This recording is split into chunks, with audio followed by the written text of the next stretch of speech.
اعوذ باللہ من الشیطان الرجیم بسم اللہ الرحمن الرحیم السلام علیکم ورحمۃ اللہ وبرکاتہ۔ کیسے ہیں ناظرین؟ میں امید کرتی ہوں کہ آپ سب خیریت سے ہوں گے۔ یہ آج کا واقعہ ایک غیر مسلم انسان کا ہے، تو چلتے ہیں اپنی ویڈیو کی جانب۔ میری جائے پیدائش ضلع سانگھڑ پاکستان ہے، جہاں میں نے آنکھ کھولی، شعور کی منزلیں طے ہوئیں تو معلوم ہوا کہ ہم ہندو مذہب سے تعلق رکھتے ہیں۔ مندر جانا، ہولی اور دیوالی منانا، یہ سارے کام بچپن ہی سے اپنا لیے۔ ہم 5 بہن بھائی تھے اور میں اپنے بھائیوں میں تیسرے نمبر پر تھا۔ گھر پر سب سے زیادہ مذہبی میں ہی تھا۔ ہمارے یہاں گاؤں میں ہندوؤں کے علاوہ مسلمان بھی آباد تھے۔ میں ایک متشدد ہندو تھا اور مجھے مسلمانوں سے سخت نفرت تھی۔ میں گوشت نہیں کھاتا تھا اور ہر اس چیز سے نفرت میری گھٹی میں شامل ہو گئی جو مسلمانوں کو مرغوب تھی۔ میں باقاعدہ اپنے ہندو دوست اکٹھے کرتا اور ہفتے میں ہم 2 بار خوب اہتمام سے مندر جایا کرتے۔ اسی دوران میں نے گورنمنٹ ہائی اسکول سانگھڑ سے میٹرک کر لیا۔ میٹرک میں اچھے نمبر حاصل کیے تو حیدرآباد کے ایک کالج میں داخلہ مل گیا۔ یوں کامیابی کا سفر جاری رہا۔ آخر میں نے میڈیکل کی تعلیم مکمل کر لی۔ پڑھائی کے مزید 5 سال مکمل کر کے میں جامع شوروں میں ہاؤس جاب کرنے لگا۔ والد صاحب کی وفات کے بعد میں نے گاؤں میں کلینک کھولنے کا فیصلہ کر لیا۔ بھائیوں نے جگہ بھی خریدی، لیکن اسی دوران ایک عجیب اتفاق پیش آیا۔ میرا ایک دوست ایک دن میرے پاس آیا اور کہا کہ کراچی میں امراض قلب کے اسپتال میں ملازمتیں موجود ہیں، تم بھی ساتھ چل کر قسمت آزماؤ۔ لیکن کراچی کے نام سے مجھے خوف آتا تھا۔ سن رکھا تھا کہ وہاں ہندوؤں کو مار دیتے ہیں۔ میرے خوف کا یہ عالم تھا کہ جب بھی دوست کراچی گھومنے کا منصوبہ بناتے تو میں صاف انکار کر دیا کرتا تھا۔ مجھ پر اس قدر ہیبت غالب تھی کہ میں کراچی کبھی نہیں گیا۔ خیر، اس بار دوستوں کا اصرار اتنا بڑھا کہ میں انکار نہ کر سکا اور کراچی پہنچ گیا۔ کراچی آنا دراصل میری آنکھوں سے کفر کی پٹی اتارنے کی پہلی کڑی تھی۔ یہاں دوستوں نے میرا فارم بھی بھر کر جمع کرا دیا۔ میں نے احتجاج کیا کہ میں گاؤں میں کلینک کھولنا چاہتا ہوں، لیکن انہوں نے میری ایک نہ مانی۔ اللہ کی قدرت مجھے اندھیروں سے روشنی کی جانب لے جا رہی تھی۔ میں اس سے بچنے کی کوشش کرتا رہا، مگر کہتے ہیں نا کہ وہی ہوتا ہے جو منظور خدا ہوتا ہے۔ درخواست جمع کروانے والوں کی تعداد اچھی خاصی تھی۔ 1 مہینے کے بعد ہم سب کا انٹرویو پروفیسر اسد اللہ کنڈی نے لیا۔ ڈاکٹر اسد اللہ دیندار آدمی تھے۔ 35 امیدوار چنے گئے، جن میں میں بھی شامل تھا۔ پروفیسر صاحب نے میری تعلیمی کارکردگی کو سراہا اور کہا کہ اسپتال میں چلے آئیے۔ میں نے انکار کرتے ہوئے کہا کہ گاؤں میں کلینک کھولنا چاہتا ہوں، لہٰذا آنے کا سوال ہی نہیں پیدا ہوتا۔ دوسرا مسئلہ یہ ہے کہ میں کہاں رہوں گا؟ یہ تو دوستوں نے فارم زبردستی جمع کرایا ہے، نہ کوئی میرا ارادہ ہے۔ پروفیسر صاحب نے کہا، آپ ہماری پیشکش ذہن میں رکھیے گا، آپ کے پاس وقت ہے۔ میں بالکل نہیں جانتا کہ مہلت دینے میں اللہ تعالیٰ کی کیا حکمت تھی۔ بہرحال میں واپس جا کر ہاؤس جاب کرنے لگا۔ کچھ عرصے بعد پروفیسر اسد اللہ کنڈی کا فون آیا۔ انہوں نے پوچھا کہ آپ آ رہے ہیں یا نہیں۔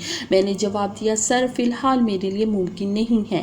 اس طرح بات ٹل گئی۔ انہوں نے پھر فون کیا، لیکن میں راضی نہ ہوا۔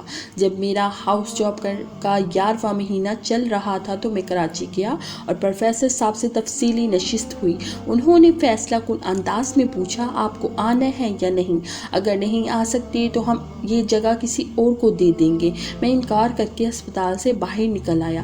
اللہ کی شان دیکھیے، وہیں میرے گاؤں کا ایک دوست مل گیا۔ اس نے مجھے دیکھ کر بڑی حیرت سے پوچھا، یہاں کیا کر رہے ہو؟ میں نے بتایا کہ یہاں ملازمت مل رہی ہے، لیکن رہائش کا مسئلہ ہے۔ دوست بولا، رہائش میں دوں گا، تم میرے ساتھ ہی رہو۔ اب میں نے پیشکش ٹھکرانا مناسب نہیں سمجھا اور اسپتال میں ملازمت کر لی۔ بھائیوں کو یہ کہہ کر قائل کیا کہ میرے ماہر امراض قلب بننے سے گاؤں والوں کو سہولت ہو جائے گی۔ لیکن مجھے کیا معلوم تھا کہ دوسروں کے دلوں پر تجربات کرنے والے کے دل پر بھی اللہ کی توحید اثر کرنے والی ہے۔ اب میری زندگی میں انقلاب آنا شروع ہوا۔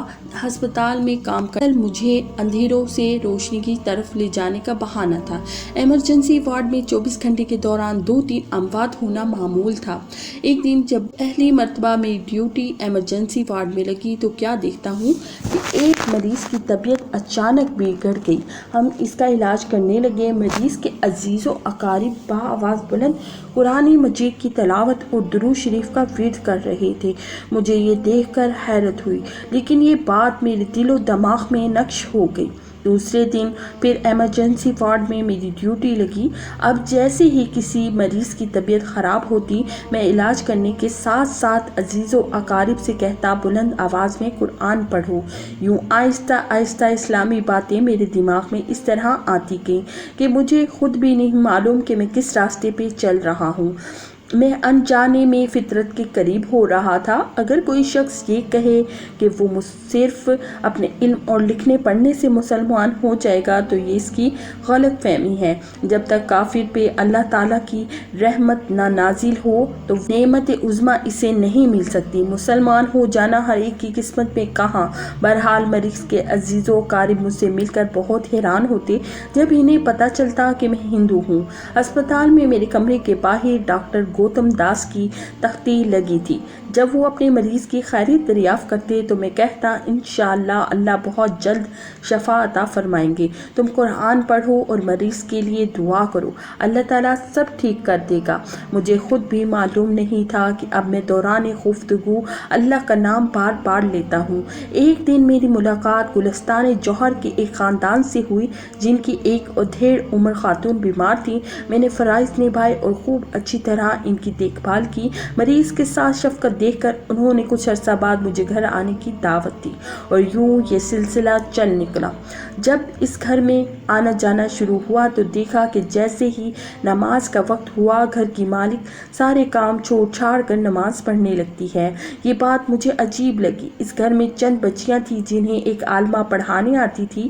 ایک دن میں نے یوں ہی قرآن کی طرف اشارہ کر کے پوچھ لیا، یہ کیا ہے؟ وہ ادھیڑ عمر خاتون بولی، یہ قرآن مجید ہے۔ میں نے پکڑنے کے لیے ہاتھ بڑھایا تو قرآن پیچھے کرتے ہوئے کہنے لگی، جب تک وضو نہ ہو اس کو ہاتھ نہیں لگاتے۔ میں حیران ہو کر بولا، کیا یہ اتنی اہم چیز ہے؟ اسے پڑھتے کس طرح ہیں؟ جواب ملا، اسے دیکھ کے پڑھا جاتا ہے اور لوگ اسے حفظ بھی کر لیتے ہیں۔ کیا یہ پوری کتاب حفظ ہو جاتی ہے؟ یہ کہہ کر میں حیرت کی اتھاہ گہرائی میں ڈوب گیا۔ پڑھنا تو نہیں جانتا تھا مگر قرآنی الفاظ ایسے تھے کہ انہیں ٹکر ٹکر دیکھنے لگا۔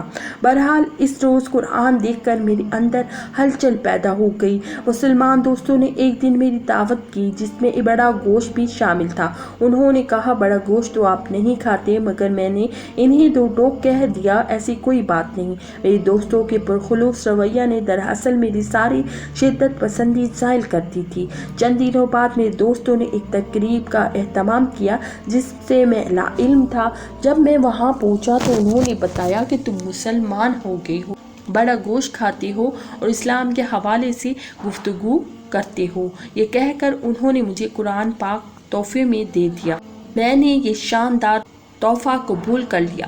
دوستوں کی بات صحیح تھی، میں اندر سے مسلمان ہو چکا تھا، لیکن ابھی مجھ میں اتنی ہمت نہیں تھی کہ میں اس امر کا اعلان کرتا۔ یہ تھا بھی بڑا مشکل کام۔ مجھے اندازہ تھا کہ اپنا مذہب چھوڑ کر مجھے بہت سی مشکلات کا سامنا کرنا پڑے گا، لیکن یہ حقیقت ہے کہ اسلام کی کشش مجھے کھینچتی لے جا رہی تھی۔ پہلے میں باقاعدگی سے مندر جایا کرتا تھا، لیکن اب میں گاؤں جاتا مندر جانا ترک کر دیا۔ والدین یا رشتہ داروں نے یہ بات محسوس کر لی۔ ماں کبھی پوچھتی تو میں موضوع بدل دیتا یا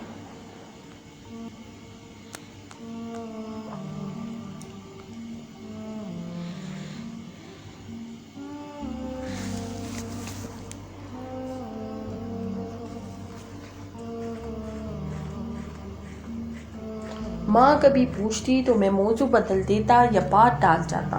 دراصل مجھے ان بتوں سے نفرت ہو گئی تھی۔ کچھ عرصہ بعد تو یہ کیفیت ہو گئی کہ گاؤں میں ایک دن ٹھہرنا بھی محال ہو گیا۔ جی چاہتا جی چاہتا صبح ہوتے ہی بھاگ جاؤں۔ اب گھر والوں کے شک کو آہستہ آہستہ تقویت ملتی گئی۔ دراصل میں نے ہولی اور دیوالی بھی منانی چھوڑ دی تھی۔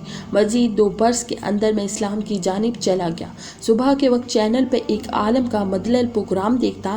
وہ عالم اسلام کے حوالے سے ہندوؤں کے شکوک و شبہات کو دور کرتے تھے۔ انہوں نے میری زندگی کے کئی مسائل حل کیے اور اسلام کے مزید قریب کر دیا۔ ہندو مت اور اسلام پر ان کے دلائل سے بھرپور گفتگو مجھے اپنی جانب کھینچتی چلی گئی۔ اس طرح اسلام پسندی میرے رگ و پے میں سرایت کر گئی۔ گاؤں والوں کو جب اس بات کا پتہ چلا تو ایک دن انہوں نے مجھے بہانے سے گاؤں بلوا لیا۔ وہاں مجھے بطور سزا کے ایک کوٹری کے اندر بند کر دیا۔ پھر ہر طرح سے کوشش کی گئی میں دوبارہ ہندو ہو جاؤں۔ اس دوران تشدد کے حربے بھی آزمائے گئے۔ وہ دن میرے لیے سخت آزمائش کے تھے۔ میں وہاں سے کیسے نکلا یہ علیحدہ داستان ہے۔ مختصراً میں کسی نہ کسی طریقے سے بھاگ کر کراچی پہنچ گیا۔ اب میرے لیے میدان کھلا تھا۔ میں اسلام میں پورا طرح داخل ہونا چاہتا تھا۔ چند لوگوں نے کہا کہ بیوی بچوں کی طرف لوٹ جاؤ، مگر اسلام چھوڑنا میرے لیے موت کے برابر بن گیا۔ ایک دن کراچی کے معروف دینی ادارے میں ایک مفتی صاحب کے ہاتھوں میں نے اسلام قبول کیا اور میری زندگی کے ناقابل فراموش لمحات تھے، الفاظ نہیں بیان کرنے سے قاصر ہیں۔ مفتی صاحب نے پوچھا، آپ کیا محسوس کر رہے ہیں؟ میں نے جواب دیا کہ آپ اپنے ہاتھ کھولیے۔ انہوں نے ہاتھ کھولا۔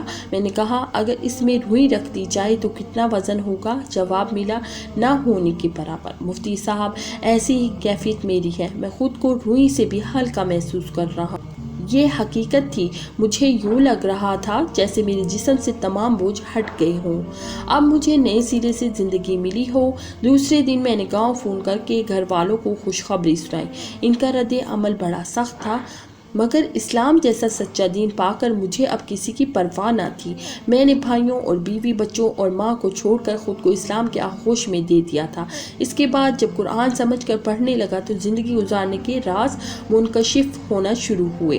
آج میں ماضی پر نظر ڈالوں تو حیرانی ہوتی ہے، ہم بھی کتنے بیوقوف تھے کہ ہم مٹی سے بنے بتوں کے سامنے کھڑے ہو جاتے تھے، 10 منٹ ایک کے سامنے اور 20 منٹ دوسرے کے سامنے، اور ہر ایک کو خوش کرنے کی کوشش کرتے۔ تعصب کی اینک پہننے کے باعث ہماری عقل بھی سلب ہو گئی تھی، مگر اللہ نے مجھے دکھا دیا کہ جو ہدایت پانے کا فیصلہ لے وہ اسے مایوس نہیں کرتا۔ یوں اللہ تعالیٰ نے اپنے خاص کرم سے مجھے حضرت محمد مصطفیٰ صلی اللہ علیہ وسلم کی پیاری امت میں شامل فرما دیا۔ اب میں اللہ کے رسول صلی اللہ علیہ وسلم کے حالات زندگی پڑھتا ہوں تو ایمان کی حلاوت میں مزید اضافہ ہوتا ہے۔ ہمارے پیارے نبی کریم صلی اللہ علیہ وسلم زندگی گزارنے کے تمام طریقے قرآن اور حدیث میں چھوڑ گئے ہیں، ان پر عمل کرنے میں ہماری دنیا و آخرت کی بھلائی ہے۔ آج میں مسلمان نسل کو کفار کے نقش و قدم پر اور کیبل انٹرنیٹ کے منفی استعمال کا دلداہ دیکھتا ہوں تو بڑا دکھ ہوتا ہے۔ مسلمانوں سے میری یہی درخواست ہے کہ خدا را اسلام کو وراثت میں ملی شین سمجھ کر اس کی ناقدری نہ کرو، اپنے اعمال و اخلاق اسلام کے سانچے میں ڈھال لو۔ یہ اسلام اگر قرآن و حدیث کے ذریعے محفوظ نہ ہوتا تو آج تباہی و بربادی تمہارا مقدر ہوتی۔ اللہ تعالیٰ ہر مسلمان کو ٹھیک ٹھیک طریقے سے اسلام کے اصول پر چلنے کی توفیق عطا فرمائے، آمین ثم آمین۔ ہمیں بھی چاہیے اس طرح کے واقعات کو سن کر اپنی زندگی میں تبدیلیاں لائیں۔ میں امید کرتی ہوں کہ آپ کی زندگی میں بھی یہ واقعہ سن کے ضرور کوئی نہ کوئی تبدیلی آئے گی۔ اسی کے ساتھ دے مجھے اجازت۔ اللہ تعالیٰ آپ کا حامی و ناصر ہو۔ السلام علیکم ورحمۃ اللہ وبرکاتہ۔